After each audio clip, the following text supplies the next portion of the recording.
Hello there and welcome to another episode of COVID-19 Update here in Chatham-Kent, where we talk to different municipal officials, organizations, and individuals that are doing some pretty amazing things through this very trying time in our community. And as you know, school was canceled a couple months ago, and things like proms and exams all been just kind of sidetracked. But all is not lost. There are a couple of very important events for these graduating students.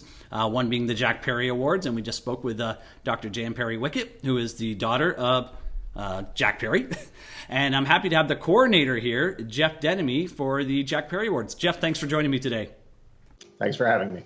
So I got to ask you, how are you and your family doing during this very interesting time in our province, community, and the rest of the world for that matter?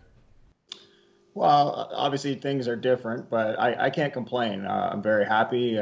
My family's happy. We're safe. I'm very pleased to live in Chatham-Kent. We seem to be handling the situation well. I'm very proud of our medical teams locally, and the information is great.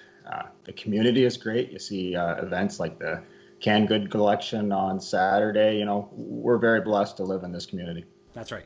So for somebody who might be, living under a rock for, these past couple of years, let's talk a little bit about what is the Jack Parry Awards.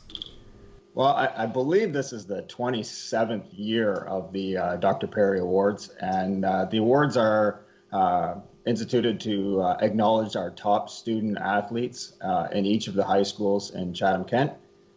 It's taken a lot of different looks over the years, and so we obviously have a new look this year, but it recognizes kids who are athletic, academic, and giving of their time in their communities and their high schools. That's great. We had an awesome interview with Jan about, the history of how her father, overcome a lot of interesting things to, get this award up in there. But, with everything that's happening, everything's remote, social distancing. We thought, this awards wouldn't even happen. Nothing would have been done without the hard work of you and your team. How does this make you feel that you were able to kind of do all this, remotely, and still, get it all done? Well, it's rewarding, but when you look at a situation like this, there are things that can't happen, and then there are things that can. You just change your perspective. When people say, "Why are you doing it?" Well, why not? We still have a great group of kids who have spent 4 years dedicating their time and efforts. We have the technology, we have the people, and in many cases, people have more time to work on things like this. And in some parts of this year, it has been much more efficient than in other years in getting things done.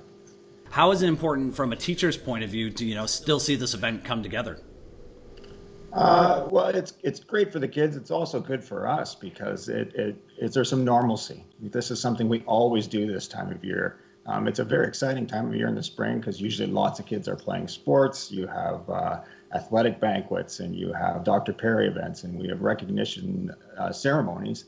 And I think it's great for all of us to have a good news story that we're used to in this time. So it's been good for everybody. Well, now that we know that school's kind of off the market for the summer, we're going to look into September as Ontario is opening up the whole economy in phases. In fact, actually on Tuesday, we opened up a whole bunch of retails. Now we look at schools. How is this going to affect school events when schools are ready to open? What are we going to have to do for these schools to be put into place to make sure that events like these can happen?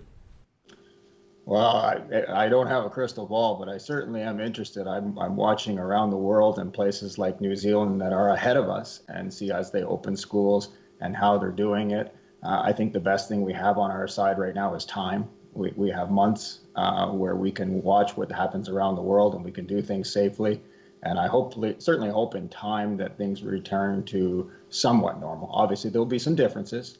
And some things will be more efficient and some things less, but we'll adjust, and kids are very adaptable. So I think things will return to some form of normalcy, hopefully in September. One day at a time. I guess that's all we can really do right now. So let's talk to our audience. How are the nominees going to be announced? Right now we're running the slides on our Your TV Audience TV channel, and we'll be putting those on our Facebook. But how's the big unveiling going to happen there, Jeff?